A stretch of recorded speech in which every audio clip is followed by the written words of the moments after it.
அனைவருக்கும் வணக்கம். ஒரு குட்டி கதை. ஒரு ஊர்ல ஒரு மிகப்பெரிய பணக்காரர் ஒருத்தர் வாழ்ந்துட்டு இருக்காரு.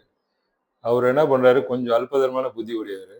என்ன பண்ணாரு, பக்கத்து வீட்ல வந்து ஒரு பூசணிக்காய் வந்து நல்லா பெருசா வளஞ்சு கிடக்குது.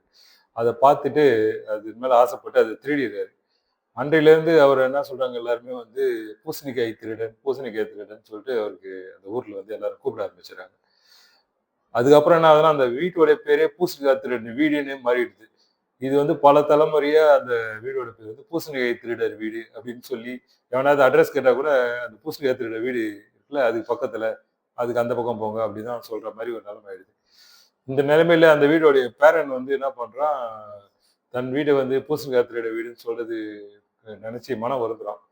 இதுக்கு என்னடா பண்ணுது அப்படின்னு சொல்லாம, நம்ம தாத்தா தெரியாம செஞ்ச தப்புக்காக தலைமுறை தலைமுறையா நம்மளுக்கு பேர் கெட்டு போய் கிடக்குது.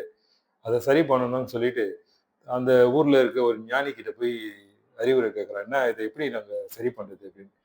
அவரு என்ன சொல்றாருன்னா, "நீ தினமும் 100 பேருக்கு சாப்பாடு போடு. தினமும் அன்னதானம் பண்ணு.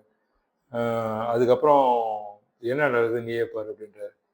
அவர் தினமும் 100 பேருக்கு சாப்பாடு போடும்போது, அந்த ஏரியால புதுசா வரவங்கலாம் கேட்குறாங்க.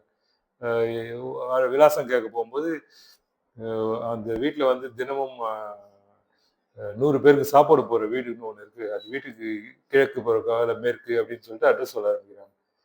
அப்படியே அது மருவி அந்த பூசணிக்காய் திருடன் என்ற வீடு என்றது மறைந்து, தினமும் அனைவருக்கும் அன்னதானம் போடுற வீடு என்று ஒரு நல்ல பேரு ஒண்ணு வந்துருது. ஸோ இதுல என்ன செய்யுதுன்னா, நம்ம வந்து அ ஏதாவது ஒரு தவறு செய்தோம்னு வச்சுக்கோங்களேன், அது மறைக்க முடியாது. ஆனா நம்ம ஒரு நல்லது செஞ்சோம்னு வச்சுக்கோங்க, அந்த நல்லதே வந்து அந்த தவற மறைச்சிரும். இதுதான் இந்த கதையோட நீதி. வாழ்க்கையில இனிமே நன்மையே செய்வோம், நலமுடன் வாழ்வோம்.